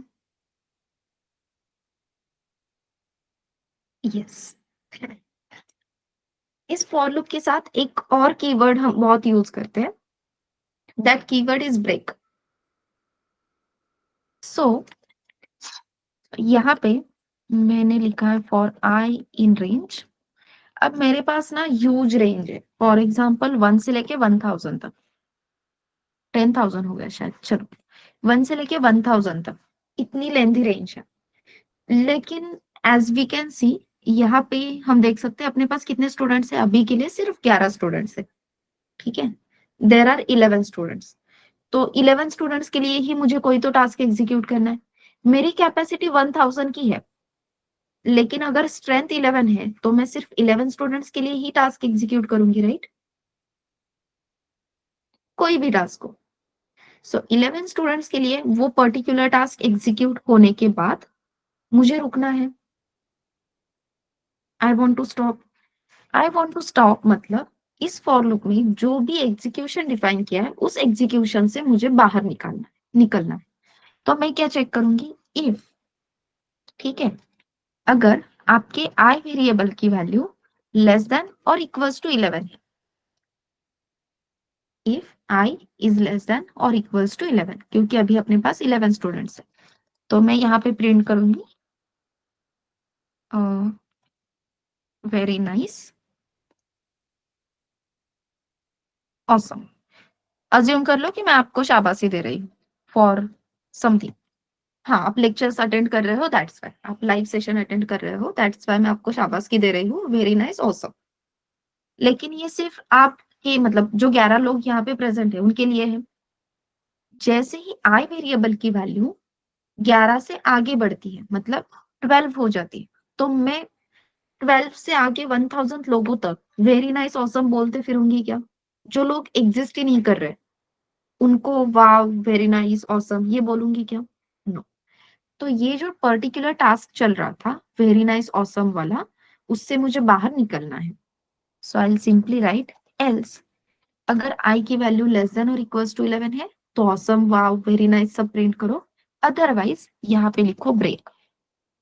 The moment I write break, या द मोमेंट आपका कोड इस ब्रेक को विजिट करता है, it will directly pass us out of the, या throw us out of the for loop. So break keyword का काम क्या है? It breaks the loop and take us out of the block. ठीक है, ब्लॉक मतलब कौन से ब्लॉक की बात कर रही हूं मैं? For loop. ये जो ब्लॉक हमने लिखा है, इस फॉर लूप की बात कर रही हूँ। ठीक है, सो ब्रेक कीवर्ड हमें डायरेक्टली लूप से बाहर लेकर जाएगा। प्रूफ के लिए अपने पास सिंपल है, यहाँ पे मैं लिख देती हूँ print out of the loop. ठीक है, and now if we execute it, तो यहाँ पे आप देख सकते हो वेरी नाइस ऑसम, ये कितनी बार प्रिंट हुआ है? 1 2 3 4 5 6 7 8 9 10 11, एंड 11 के बाद directly out of the loop. सच में 11 है या नहीं पता चलेगा, रुको। आई वेरिएबल की वैल्यू है ना अपने पास, प्रिंट कर देते हैं उसे। तो लास्ट वैल्यू देखो आई वेरिएबल की 11 प्रिंट हुई है, करेक्ट। एंड 11 के बाद हम आउट ऑफ द लूप आ गए। अपने पास 1000 की चॉइस थी क्या? Yes, but because of break, हम जैसे ही आई वेरिएबल की वैल्यू 12 हो गई, हमने लाइन नंबर 13 को विजिट किया। लाइन नंबर 13 पे कीवर्ड यूज हुआ है ब्रेक। ब्रेक लिखते ही, ब्रेक इस लाइन को विजिट करते ही हम फॉर लूप से बाहर आ जाएंगे। अगर मैं यहाँ पे ब्रेक को कमेंट कर देती हूँ, तो just see the numbers will get. क्या हुआ अभी? Just a minute. हाँ, ये इफ की कंडीशन भी हटानी होगी ना मुझे। इफ लिखा है तो ऑब्वियसली कुछ नहीं होगा।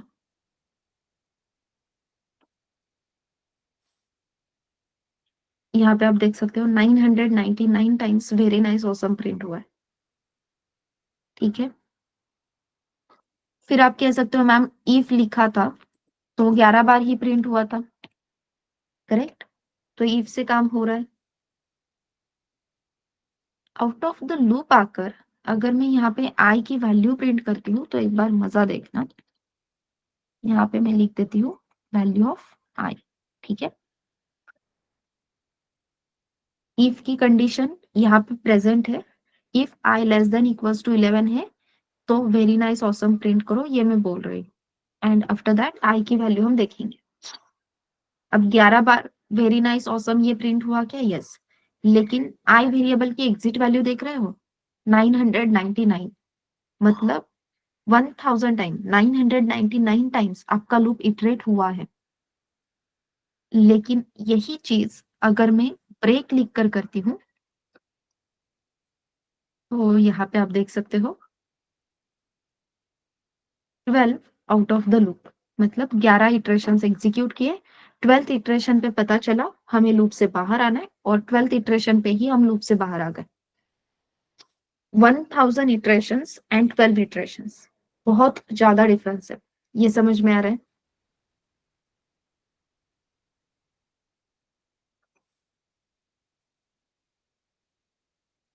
सो that's why we are going to use the break keyword.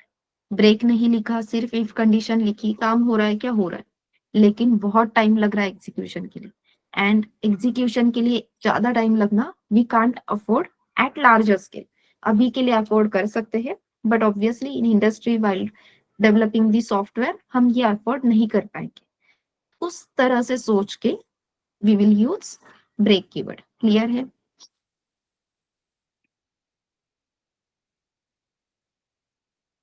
Without break, without if, with if, तीनों कॉम्बिनेशंस अभी मैंने यहाँ पे एग्जीक्यूट किए। आप भी ये सारे कॉम्बिनेशंस एग्जीक्यूट करके देखो, you will get the result through I variable की वैल्यू। तो इसकी हेल्प से हमें हेल्प हो जाएगी समझने के लिए कि कितने इटरेशंस हो रहे हैं, कितना टाइम लग रहा है। ओके,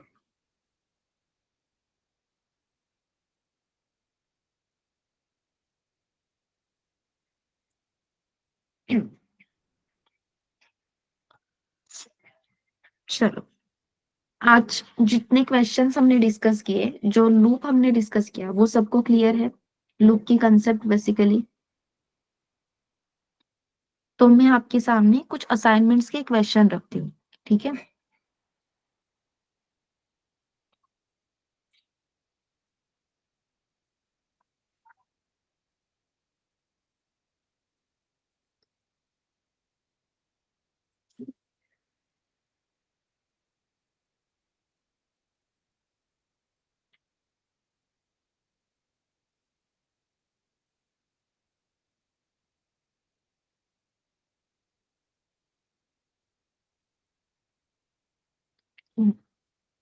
सो यहाँ पे कुछ क्वेश्चंस है, जैसे कि write a program to print all even numbers until n. N मतलब end range.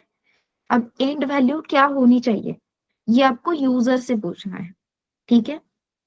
Starting point by default 1 रखो, लेकिन एंड पॉइंट क्या रहेगा ये आपको यूजर से पूछना है। सो 1 to n तक के अगर आपको इवन नंबर्स प्रिंट करने हैं तो आप क्या करोगे?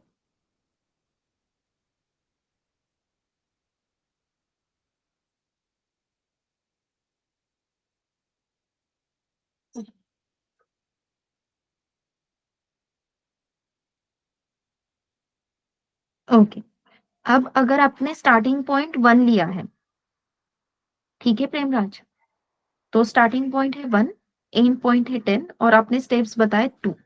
आपको प्रिंट तो इवन नंबर्स करने, लेकिन 1 से अगर स्टार्ट कर रहे हो तो वैल्यू प्रिंट होगी 1, 3, 5 and so on.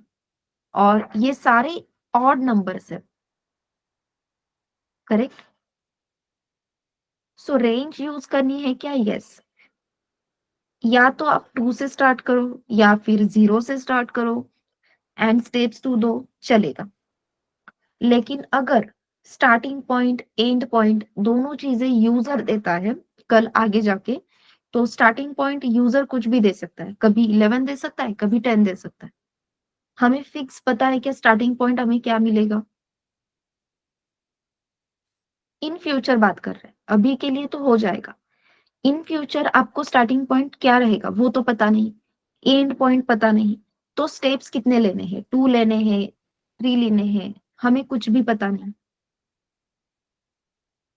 That's why, that's the reason range इस फंक्शन से आपको जो भी वैल्यू मिलेगी, फिर वो वैल्यू आप नम वेरिएबल में रिसीव करो, आई वेरिएबल में रिसीव करो, किसी भी वेरिएबल में, हमें क्या चेक करना है?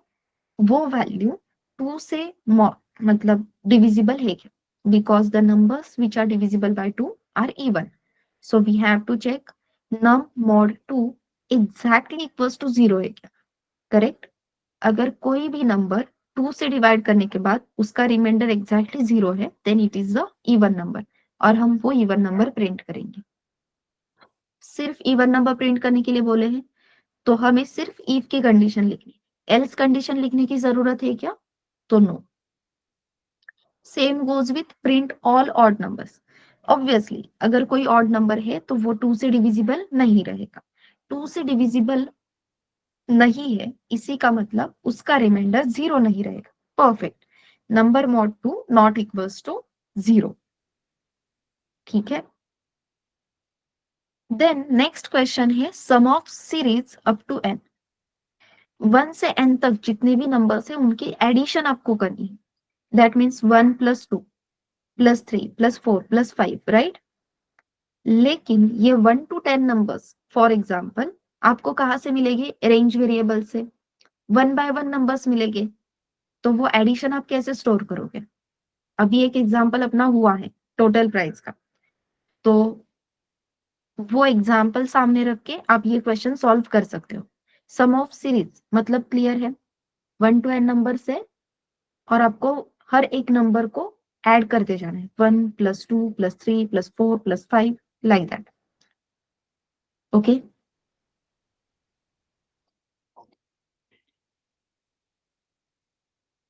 यस।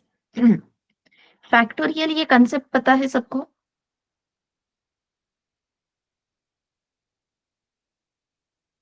परफेक्ट। 5 का फैक्टोरियल मतलब 1 × 2 × 3 × 4 × 5। सो बेसिकली 1 से लेके उस नंबर तक हमें मल्टीप्लीकेशन करते जाना है।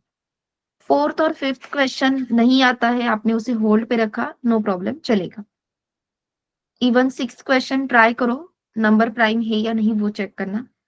प्राइम नंबर की कंसेप्ट सबको क्लियर है? Prime number, Fibonacci series, factorial. देखो, इन तीनों क्वेश्चंस को होल्ड पे रखा तो चलेगा, ठीक है, नॉट एन इशू। लेकिन इसके बाद जो दो क्वेश्चन है 7 एंड 8, ये इजी है, तो ये आप सॉल्व कर सकते हो। समझ में आ रहा है? 7, 8, 9 ये तीनों भी क्वेश्चन एक जैसे ही है। सेवेंथ क्वेश्चन कहता है कि 1 to n इंटीजर्स आपको रेंज के थ्रू लेने हैं और आपको ऐसे नंबर्स प्रिंट करने हैं जो 2 से भी डिविजिबल है एंड 3 से भी डिविजिबल है। क्या कंडीशन रहेगी बताओ एक बार। इफ में कंडीशन क्या दोगे? नंबर 2 से भी डिविजिबल होना चाहिए एंड 3 से भी डिविजिबल होना चाहिए। एक मिनट, सॉरी सॉरी, यहाँ पे लिखा है up to n that are not divisible by 2 and 3। Sorry, I am really sorry. आपको ऐसे नंबर्स प्रिंट करने हैं जो 2 से भी डिविजिबल नहीं है और 3 से भी डिविजिबल नहीं है। अगर दोनों से डिविजिबल नहीं है तो उन्हें प्रिंट नहीं करना है। क्या बात कर रही हूँ मैं, सॉरी, उन्हें प्रिंट करना है। I am so sorry. Number mod 2, very nice, and operator use होगा। अगर नंबर 2 से भी डिविजिबल नहीं है, 3 से भी डिविजिबल नहीं है, तो प्रिंट करो, अदरवाइज प्रिंट मत करो। सिंपल, ठीक है।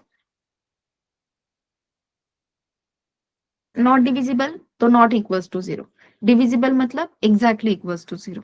सिंपल है। Then eighth question, write a program to find numbers are divisible by 7 and multiple of 5। See, इन्होंने सिर्फ क्वेश्चन को घुमाया है, ठीक है। जितने भी नंबर्स 5 के मल्टीपल है, 5 के मल्टीपल मतलब 5, 10, 15, 20, 25, these are the multiples of 5। तो 5 के जितने भी मल्टीपल्स है वो 5 से डिविजिबल होंगे या नहीं? क्या लगता है, डिविजिबल और नॉट डिविजिबल? यस, डिविजिबल है। परफेक्ट। सो बेसिकली उन्हें क्या बताना है कि ऐसे नंबर्स फाइंड आउट करो जो 7 से एंड 5 से डिविजिबल है। ऐसे नंबर्स जो 7 से भी डिविजिबल है एंड 5 से भी। क्लियर है? As we know 7 5 35, 7 5 35, 35 is divisible by 7, 35 is divisible by 5, 7 10 70, so 70 is divisible by 7, 70 is also divisible by 5. So these are the numbers which are divisible by 7 also and 5 also. Then ninth question, write a program to print all numbers in range divisible by given number. अब यहाँ पे आपको 1 to n ये range accept करनी है, ठीक है। अब इन्होंने यहाँ पे गिवन रेंज बोला है, तो यहाँ पे आपको स्टार्टिंग पॉइंट भी यूजर से लेना है, एंड पॉइंट भी यूजर से लेना है। अभी तक आपको क्वेश्चन में बताया गया था कि 2 और 3 से डिविजिबल नहीं चाहिए, 7 और 5 से डिविजिबल चाहिए। अब आपको यूजर बताएगा कौन से नंबर से डिविजिबल चाहिए। सो फॉर एग्जाम्पल मैंने आपको बताया कि रेंज है 2 से लेके 25 तक, ठीक है। मैंने स्टार्टिंग पॉइंट यहाँ पे दिया आपको 2, so s is equals to 2, and point मैंने मेंशन किया 25 एंड डिवाइड करने के लिए मैंने वैल्यू मेंशन की 4। सो 2 से लेके 25 के रेंज तक ऐसे नंबर्स मुझे चाहिए विच आर डिविजिबल बाय 4। तो वो कौन से रहेंगे? 4, 8, 12, 16, 20 एंड 25। करेक्ट है। तो सिर्फ ऐसे नंबर्स प्रिंट करने हैं जो 4 से डिविजिबल रहे। सो यूजर से क्या क्या लेना है? Starting point, end point and divisible by number. That's it. Clear है? So I'm not expecting complete assignment, but first two questions, again मैं दो पे ही आती हूँ। सम ऑफ सीरीज ट्राई करो, होनी जैसा है, लेकिन फर्स्ट टू क्वेश्चंस एंड 7 8 9 ये तीन क्वेश्चंस, ये 5 क्वेश्चंस तो हो ही सकते हैं।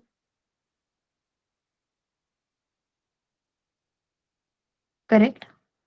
ट्राई करो, नहीं होता है तो कल डिस्कस कर ही लेंगे। ओके, तो मैं आज आपके साथ ये असाइनमेंट शेयर कर देती हूँ। ट्राई करो, जितना हो सकता है उतना सॉल्व करो, नहीं होता है तो देखेंगे। Yes, and as we all know आपका 9 बजे एप्टी का सेशन है, तो अभी आपको खाना खाना है, right? Yes, so we have to stop here. किसी को कोई डाउट है? Anyone, any doubt?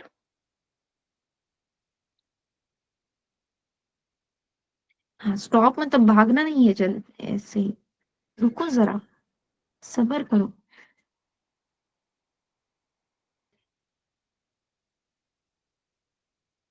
No. Okay.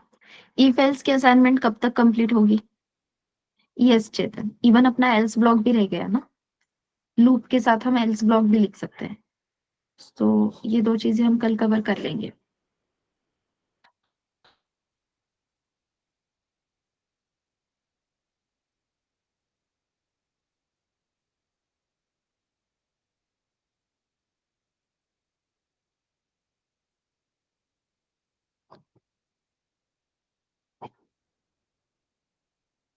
Okay.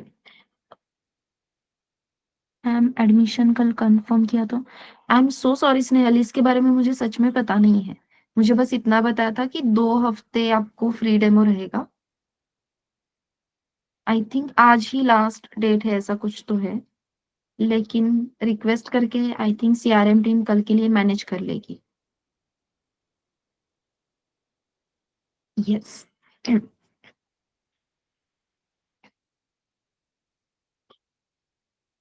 Okay. अब प्रेमराज मुझे बताओ, ईफेल्स की कितने क्वेश्चंस कंप्लीट हैं? यस। स्नेहल। यश। यश आपने प्रीवियस रिकॉर्डिंग कंप्लीट की है क्या? सेम गोज विद दिव्या ने। कितने रिकॉर्डिंग कंप्लीट किए, कितने रिमेनिंग है, पेंडिंग है? I am trying to solve assignment 3। No problem Premraj, बस मुझे इतना बताओ कितने क्वेश्चंस किए हैं आपने उसमें से?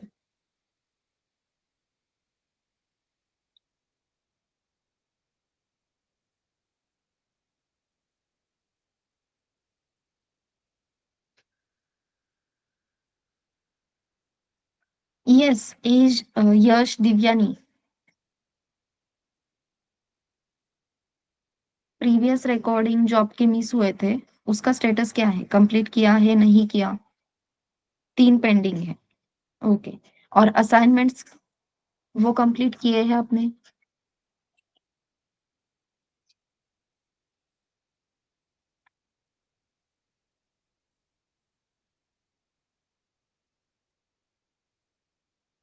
तो यश असाइनमेंट्स कब कंप्लीट करोगे? बेसिक्स के असाइनमेंट हम स्टार्ट कर सकते हैं, राइट? ऑपरेटर्स ही है, स्टार्ट कर दो वो। आप वर्किंग हो या फिर कॉलेज चल रहा है, ऐसा कुछ नहीं है? हाँ, तो फिर मैं आपसे ये एक्सपेक्ट कर ही सकती हूँ। अच्छा, रेगुलर करते हो कॉलेज?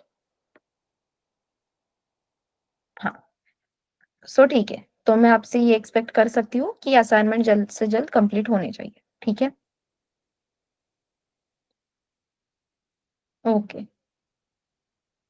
अंकिता, आपके यहाँ पे कुछ नेटवर्क इशू वगैरह है क्या?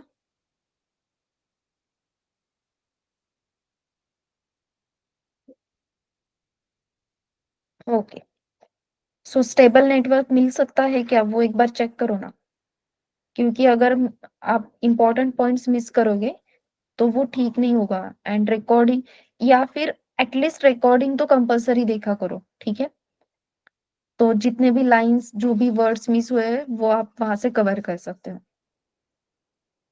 रिकॉर्डिंग वैसे सबके लिए कंपलसरी है, सिर्फ अंकिता के लिए नहीं। तो रिकॉर्डिंग कंपलसरी देखनी ही है, उसे हम रिवीजन कहते हैं, ठीक है? And as I said, revision daily basis पे होनी चाहिए। प्रेमराज, प्रैक्टिस के टाइम पे भी रिवीजन होनी ही चाहिए, ठीक है?